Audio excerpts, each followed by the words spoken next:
Bonjour à toutes et à tous, il y a le savoir-faire, le faire-savoir et le savoir-faire dans le faire-savoir. Ça s'appelle la publicité. Nous recevons aujourd'hui le CEO et fondateur de l'agence média Mediatonic, basée à Genève. Bienvenue. Bonjour Chris Luekiger, Bonjour, merci d'être avec nous. merci pour l'invitation. Bonjour Elliot. Bonjour Vincent. On vous retrouvera un petit peu plus tard dans cette émission pour parler de nouveaux médias bientôt disponibles en Suisse romande. Mais déjà, la crise du Covid, elle a été rude et elle l'est toujours. En 2020, le marché publicitaire enregistre un recul de 14%, moins 40% sur le mois d'avril. Comment est-ce que vous avez géré cette période compliquée ? Effectivement, une période assez difficile pour nous. On a après 13 ans, 14 ans d'existence où on allait plutôt très très bien, je dirais, avec des années qui allaient de mieux en mieux chaque année en termes de chiffre d'affaires, de développement d'agence. Tout d'un coup, un gros choc quand même, comme tout le monde l'a vécu. Nous, en termes humains, c'était assez difficile. En termes financiers, c'était difficile aussi. Mais je pense que comparé à d'autres marchés, on ne peut pas trop se plaindre. On dit souvent qu'en temps de crise, c'est d'abord le budget publicité qui saute en premier pour les entreprises. Ça, c'est vérifié ? Ça s'est vérifié, mais pas uniquement. Il y a eu pas mal de shifts aussi. Donc, on a pas mal, que ce soit des clients dans le e-commerce, par exemple. Certains ont vu des budgets qui étaient à la hausse. Dans le e-commerce, toujours, on a des clients dans la réservation d'hôtels qui sont drastiquement revus à la baisse. Donc, il n'y a pas vraiment de ligne par rapport à ça, je dirais. Ça dépend un peu du portefeuille client qu'on a. Nous, on avait des clients qui sont restés quand même pas mal actifs, qui ont bénéficié un peu, perdu quand même pas mal, mais dans l'ensemble, encore une fois, je pense qu'on n'a pas une agence qui représente vraiment les diminutions du marché que vous avez évoqué avant. Oui, marché publicitaire sur le global, environ moins 14%. Ce n'est pas le secteur le plus impacté, de loin pas. Est-ce que ce n'est pas une opportunité aussi, une crise de communiquer différemment, de changer un petit peu ces process pour les entreprises ? Oui, je pense que pas mal de nos clients ont pris cette chance. Et ils ont modifié un petit peu leur approche, leur stratégie de diffusion, gagner des clients, gagner des parts de marché. Donc certains en ont profité. D'autres quand même ont été plus impactés. Et puis à partir de là, effectivement, quand vous êtes dans un segment de marché qui est difficile, il y a moins de volume, moins de ventes qui se font. Là, effectivement, vous pouvez faire tout ce que vous voulez, même en changeant de stratégie de diffusion ou de stratégie marketing tout court parfois. Il faut courber les chines quand même. Mediatonic est l'une des plus grosses agences de médias suisses. Quel est son rôle exactement ? Qu'est-ce qu'on entend par agence média ? Agence média, ça veut dire aujourd'hui, ça ne veut plus forcément dire la même chose que ce que ça voulait dire hier et pas forcément la même chose que ce que ça voudra dire demain. Aujourd'hui, je dirais, ça reste principalement d'être là pour nos clients, pour nos quelques 40 clients aujourd'hui, où on est actif sur le marché suisse et où on leur demande, on les aide, on les soutient dans tout ce qui est stratégie de diffusion d'espace en fonction d'objectifs marketing qui se sont fixés. Où on va définir ensemble des stratégies de diffusion pour toucher leurs consommateurs au mieux, je dirais, dans les meilleures circonstances, au meilleur coût et avec le meilleur impact possible et retour sur investissement. Vous avez des clients divers et variés dans différents secteurs. Ça touche presque tout le monde. Tout le monde a besoin de communiquer finalement. Tout à fait. Donc je pense que c'est aussi une chance pour nous aujourd'hui, spécialement en temps de crise, d'avoir différents segments de marché, d'avoir beaucoup de clients. Ça nous a pas mal aidé, puisqu'encore une fois, comme on l'a dit avant, certains ont été plus impactés que d'autres. Donc, dans l'ensemble, on a quand même réussi à trouver un certain équilibre, je dirais, dans nos clients. Mais effectivement, ouais, on est très actif dans tous les gros segments de l'industrie. Et pas seulement en Suisse romande, dans toute la Suisse de manière générale, alémanique aussi. Le digital est devenu le nerf de la guerre. Est-ce que les entreprises suisses, de manière générale, ont bien négocié leur virage dans le digital ? Oui, je pense que dans l'ensemble, il y a eu pas mal, il y a eu de très très bonnes choses et il y a toujours de très très bonnes choses en Suisse. Précurseur, peut-être pas forcément dans le sens où on regarde quand même toujours un peu ce qui se passe aux États-Unis dans ce genre de domaine, et puis après on adapte un peu, on adapte tout ça avec le Swissness nécessaire, mais le savoir-faire est là, la technologie est là, donc je pense qu'aujourd'hui on n'a pas à se cacher de ce qui se fait dans d'autres marchés. On est à jour, je dirais, et puis oui, un grand switch vers le digital du côté de nos agences, c'est là aussi où un peu le nerf de la guerre. se trouve. Il faut savoir s'adapter et puis agir ou réagir très rapidement pour toujours être là, pour pouvoir répondre aux attentes, aux exigences de nos clients. Si on parle du marché digital, et forcément il y a les GAFAM, avec Google qui est leader mondial de la vente de publicité sur Internet. Est-ce que ce sont pour vous des concurrents, des partenaires? Comment vous vous situez par rapport aux grandes entreprises du digital? Les deux. Les deux, on a besoin d'eux en tant que partenaires, puisqu'on investit, Mediatonic pour le compte de ses clients investit quelques 5 millions par année, que ce soit chez Google ou YouTube qui vont ensemble. Donc c'est clairement des supports nécessaires et impondérables, on ne peut pas les skipper, je dirais. En même temps, ils prennent quand même une part du gâteau publicitaire suisse, que ce soit le nôtre, que ce soit celui des éditeurs ou des grands groupes médias aujourd'hui, qui souffrent peut-être encore plus que nous, encore aujourd'hui, de l'arrivée de ces GAFAs. Est-ce que le fait qu'elle ne soit pas forcément domiciliée en Suisse a une influence? Ça se répercute logiquement Une influence fiscale déjà, ça c'est sûr. Après l'influence, non, je pense qu'en termes de géographie, non, pas forcément, parce que nous, après, c'est vrai que pour nos clients, on utilise principalement les sites je dirais les GAFAs, mais sur le territoire suisse, donc des adresses IP suisses. Donc ça ne change pas vraiment grand-chose pour nous. On a des personnes de contact aussi, des personnes qui travaillent pour nous chez eux, je dirais, qui sont basées en Suisse la plupart du temps. Donc ils connaissent les spécificités de ce marché, quoi. Ils sont très intelligents. Revenons à vous, Chris Lukiger, vous fondez Mediatonic en 2003, fort d'une belle expérience déjà dans la publicité. C'est une histoire de famille. Un peu quand même, oui. Oui et non, mais clairement, j'ai commencé, moi, chez McCann Erickson, qui était un grand groupe à l'époque, encore plus grand qu'aujourd'hui, qui appartenait à Interpublic, grand groupe d'agences de communication cotées en bourse sous l'appellation IPG. J'ai fait mes armes là-bas. Famille, oui, parce que mon papa est tombé dedans aussi il y a bien longtemps. Il n'avait pas de base à proprement parler en tant que publicitaire. Il est rentré dans l'agence en tant que comptable et il a fini en tant que CEO. Et c'est comme ça que petit à petit, moi, de fil en aiguille, je suis arrivé un peu dans le milieu de la communication.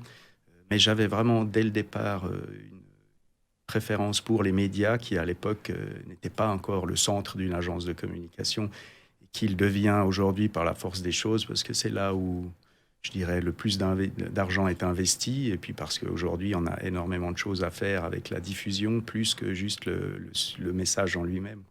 Votre premier contact avec la publicité, vous vous en rappelez? Oui, les tout premiers contacts que j'ai eus, c'est mon papa qui rentrait le soir avec des valises pleines de montres Swatch, parce qu'il venait de gagner le budget Swatch pour la Suisse. Et il rentrait, il ouvrait ses valises, et puis il y avait une 50aine de montres qui tombaient par terre dans le salon. Et puis mon frère et moi, on s'est rués là-dessus. On trouvait ça formidable. D'ailleurs, j'en ai fait un petit business après. On est entrepreneur ou pas, hein. J'ai réussi à en revendre une grande partie. Mais voilà, c'est un peu ces souvenirs-là qui restent et qui font qu'on y est. Voilà. En général, on y reste, quoi. Je m'y sens bien. On parle de publicité. Est-ce que les créatifs suisses sont originaux? C'est vrai que c'est un monde où ça crée de partout. C'est vrai qu'on entend tout le temps, oh, encore une de ces pubs suisses ennuyantes, pas très drôles. Moi, je ne suis pas tout à fait d'accord avec ça. J'ai eu la chance de croiser quand même pas mal de créatifs dans mon parcours de vie. Et puis, il y a des gens absolument formidables. Il y a des publicités assez sympas. Mais ce qu'il faut toujours voir, c'est qu'on est dans un marché assez conservateur. Le public cible en lui-même n'est pas forcément le plus extraverti qui soit. Et puis, il faut en général adapter un message à son public cible et pas juste uniquement faire de l'art pour de l'art. Il faut vendre. Donc, le message s'adapte un petit peu à la cible. Et les gens qui sont tout le temps en train de se dire que la pub suisse n'est pas si bonne que ça, je pense qu'ils n'ont pas tout à fait raison aujourd'hui. Non. En tous les cas, elle est efficace. Elle est efficace, oui.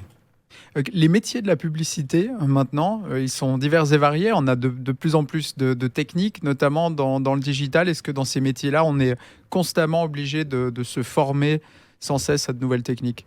Oui, c'est un métier qui, comme beaucoup d'autres, a énormément évolué. On est parti il y a 20 ans, le digital n'existait pas, hein.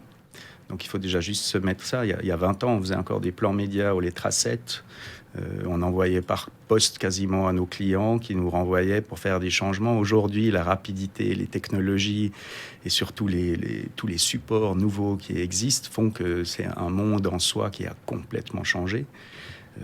Très intéressant en soi, mais les métiers changent aussi. Du coup, le média planeur simple qu'on connaissait par le passé se doit de s'adapter à toutes ces situations en permanence. Il y a des médiamaticiens, il y a différents... On commence de plus en plus à parler de data, quoi. C'est vraiment une approche d'analyse de données. On a de plus en plus de données. Avant, on en avait peu. On a énormément d'études. Donc, ce ne sont plus que des suppositions. On est très précis, ce qui optimise d'ailleurs le retour sur investissement de nos clients. Donc, tout le monde s'y retrouve en fin de compte, mais le métier change complètement, c'est sûr. Tout change, rien ne change. C'est un peu ça, hein.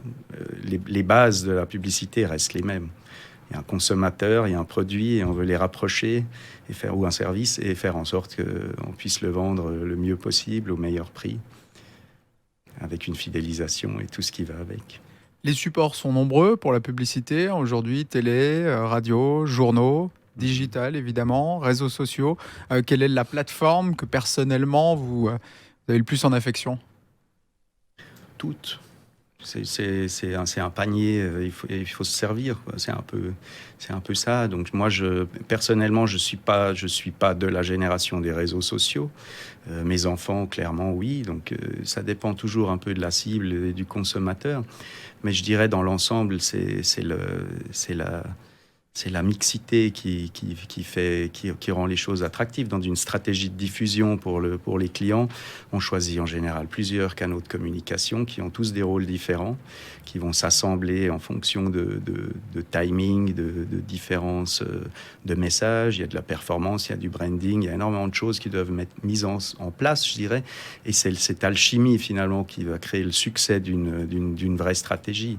Pour créer un succès, pour avoir ce succès, il faut utiliser tous les outils possibles et imaginables et disponibles en fonction, encore une fois, des besoins du client.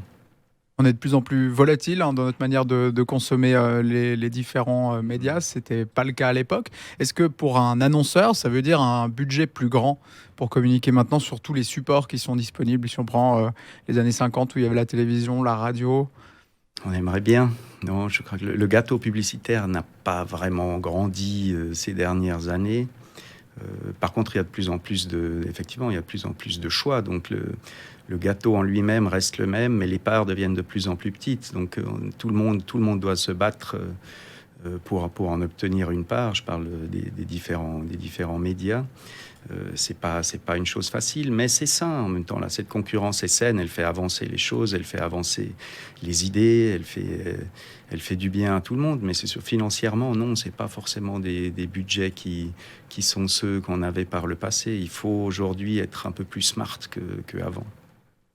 Est-ce que la pub digitale, on pense notamment aux différents médias digitaux, est rentable ? À l'époque, il fallait mettre beaucoup de clics pour obtenir 1 franc. Contrairement à la pub dans un journal, par exemple. Est-ce que ça commence à s'inverser ? Oui, quand même. Je pense qu'aujourd'hui, on investit pas mal dans le digital parce que, justement, on peut analyser les effets sur les ventes, sur le chiffre d'affaires. Donc, c'est des canaux qui sont peut-être plus proches de la réalité par rapport à ça.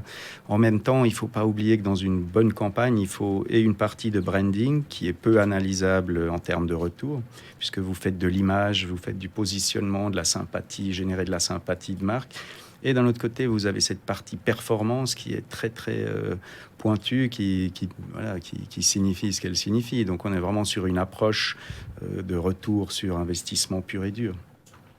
On a au départ le digital qui est accessoire aux médias traditionnels. Est-ce que ça ne va pas complètement s'inverser dans les 10-15 prochaines années ? C'est en train de s'inverser complètement. Les parts de voix ou les parts de marché du digital sur un gâteau publicitaire sont en train d'être de l'ordre de... On est de l'ordre de 50% aujourd'hui. Donc ça va vite, oui, ça va très vite. Aux États-Unis, c'est de l'ordre de 80%. Donc ce trend-là va continuer au détriment, puisque le gâteau ne grandit pas, au détriment de médias offline, donc non digitaux. qui souffrent, oui, effectivement, que ce soit la presse ou différents médias comme ça qui sont un peu à la traîne aujourd'hui. C'est difficile pour pas mal de médias. Le digital a un avenir radieux.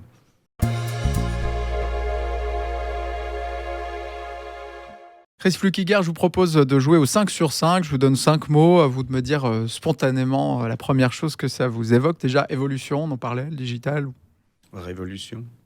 Je dois vous dire répondre avec un mot, c'est ça? Un mot. D'accord. Non, mais on peut développer, évidemment. Révolution. Est-ce qu'on a connu par le passé, dans la publicité, des révolutions de type digital aussi, qui ont complètement changé le paradigme des choses? Non, je pense que là, des changements, il y en a eu régulièrement, que ce soit des nouvelles techniques créatives, différentes choses comme ça qui ont changé pas mal de choses. La révolution digitale qu'on est en train de vivre est quelque chose d'absolument nouveau pour moi et complètement qui prend des dimensions qu'on n'a jamais atteintes par le passé. Est-ce qu'on a des révolutions dans la révolution? C'est-à-dire que depuis que le digital et que la publicité digitale existe, est-ce qu'il y a eu un grand changement significatif dans la manière de l'utiliser pour la publicité? Oui, je pense que tous les jours, on apprend à optimiser encore nos techniques, à affiner les ciblages, etc., avec différents outils, en croisant des nouvelles données. Oui, c'est un learning process permanent. Pour le retour sur les mots humains, je crois que c'est quelque chose qui vous tient à cœur dans le développement de votre entreprise. Difficile, je dirais, parce que pour moi, l'humain est au centre. Pour nous, en agence Mediatonic, l'humain est au centre de notre agence. On a plus une approche familiale, je dirais, qu'une approche vraiment mécanique. Même si on est 30 personnes aujourd'hui, on travaille vraiment avec des humains, autant avec nos clients. Le confinement fait que je trouve difficile quand on a beaucoup moins de contacts avec le home office, etc. Tout ce qui est visio, conférences et autres, ça ne remplace pas, surtout après bientôt une année, on en a tous un petit peu marre. Donc difficile, parce que ça nous manque. Stratégie, le nerf de la guerre. Pour nous, agence média, la stratégie, strategy first. Donc, si vous n'avez pas une bonne stratégie, vous pouvez faire tout ce que vous voulez. Ça sera beaucoup de coups dans l'eau, beaucoup d'argent perdu. Avec une bonne stratégie, c'est de l'argent investi. la stratégie s'élabore avec le client, j'imagine? Toujours, oui, bien sûr. Le client, nous, on reste une agence active dans le domaine du service. Donc, on connaît nos outils, on connaît notre marché. Les clients connaissent leur marché, connaissent leurs objectifs marketing bien mieux que nous. Donc, c'est une discussion permanente, un échange permanent. C'est que comme ça qu'on arrive aux meilleures solutions, je dirais encore une fois, l'humain. Si le client a une mauvaise stratégie, qu'est-ce qu'on lui dit? On lui dit, vous avez une mauvaise stratégie. Ça, c'est la base. Ouais, au risque de le perdre, mais je pense pas que nous, aujourd'hui, on fasse des choses auxquelles on ne croit pas. Qualité, quels sont les points de maintien de qualité à vérifier quand on trouve des espaces publicitaires pour ses clients? Qualité, c'est un mot important, c'est sûr qu'aujourd'hui, plus que quantité, qualité, quality first aussi, je dirais, on est vraiment dans une approche où la confiance est nécessaire, on a besoin, hormis de la confiance, on a besoin derrière de pouvoir étayer tout ce qu'on dit avec des chiffres, avec des expertises basées sur des études, sur différents outils, que ce soit des outils propres développés par Mediatonic ou que ce soit des outils du marché, il y en a beaucoup. On a besoin de tout ça pour avoir un niveau de qualité qui soit fort. On est en Suisse aussi, hein. Le Swissness, c'est la qualité aussi. Ça reste des valeurs qui sont prépondérantes. Le marketing, la publicité, ce sont des leviers pour réaliser des ventes, donc des bénéfices. Est-ce qu'il y a des critères éthiques aussi à respecter dans le monde de la publicité? Une charte peut-être? Bon, chacun a son éthique, hein. C'est difficile de dire qu'il y a une charte. Il y a des associations comme le LSA qui fait en sorte que les agences aient des certaines valeurs qu'elles représentent. Côté SVA qui représente ou l'ASA qui représente les annonceurs, la même chose. Chez Mediatonic, l'éthique, oui, elle est très importante. On a une approche très respectueuse, que ça soit de nos employés, encore une fois, qui sont plus une famille que juste une équipe de gens ou des salariés sur un payroll, mais aussi nos clients, qui sont très importants, et aussi les médias, qui, pour nous, et c'est peut-être le plus important, sont des gens qu'on doit respecter, même si c'est des gens avec qui on fait des affaires. Donc on est dur en affaires, comme tout le monde, puisqu'on est mandaté par nos clients pour essayer d'avoir les meilleures conditions et tout ce qui va avec. Mais en même temps, il faut travailler avec une certaine éthique. Ces gens-là, il faut les respecter. Donc une fois qu'on est dur en affaires, mais on est juste. Et je pense que ça porte ses fruits. C'est pour ça que depuis 2003, on est une agence qui se porte bien et qui continue de se porter bien. Et qui a obtenu un certain nombre de récompenses, hein, notamment en Suisse. Tout à fait, dont le prix depuis 10 ans consécutifs de l'agence avec les clients les plus satisfaits du marché. Donc on ne peut pas ne pas prôner une certaine éthique, on ne peut pas dire quelque chose, faire autre chose et pendant 10 ans de suite obtenir un prix comme ça.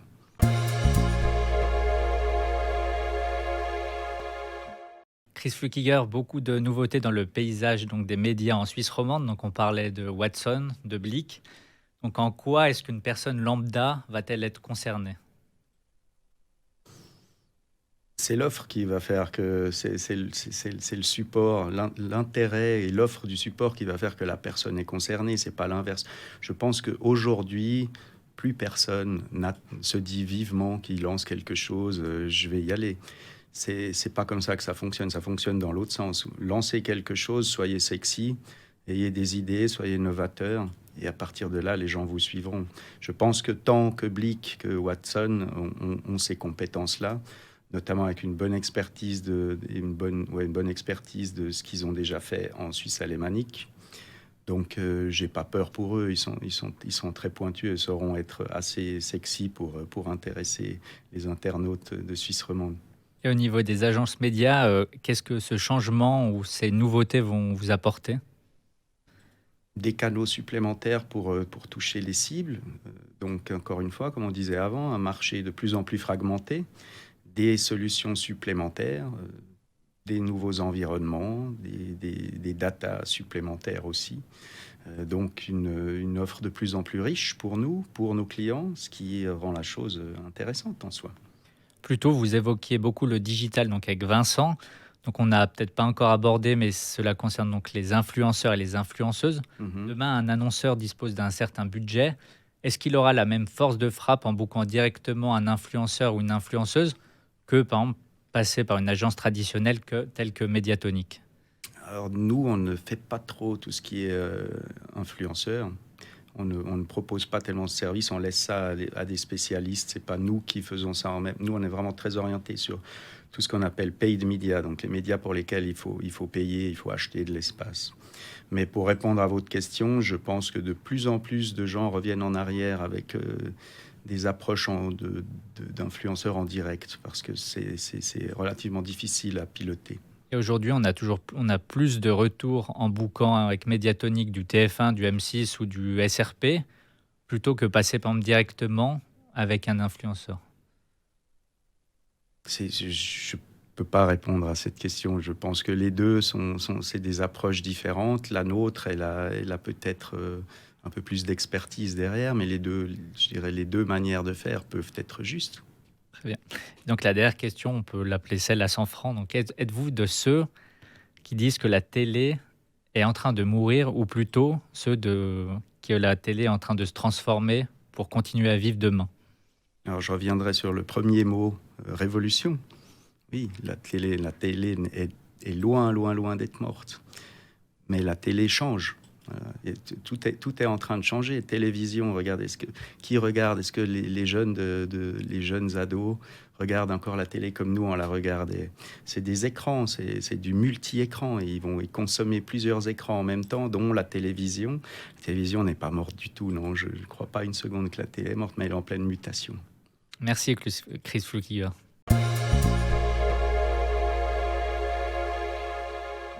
Chris Flukiger, avant de se quitter, la tradition, tout le monde y passe, le gris-gris. Vous avez apporté un objet qui vous aide peut-être dans votre travail, qui vous motive, qui vous inspire. Exactement.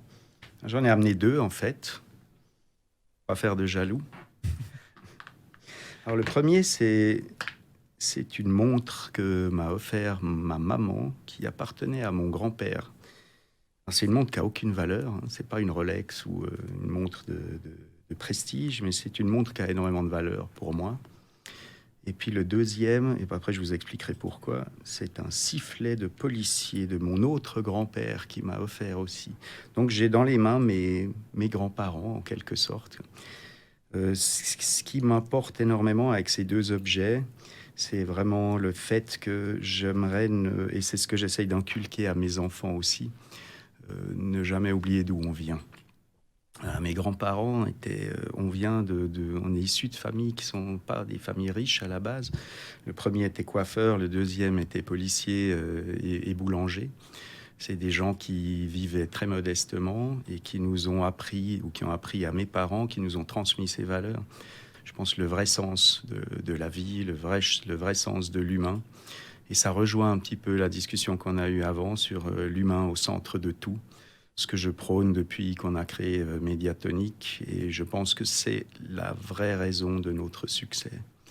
Et je leur dois ça. Donc je veux jamais oublier d'où je viens. Je veux les remercier. Je veux transmettre ces valeurs intrinsèques de notre famille à mes enfants aussi, ce que je pense réussir, parce que j'ai 2 garçons formidables. Et voilà.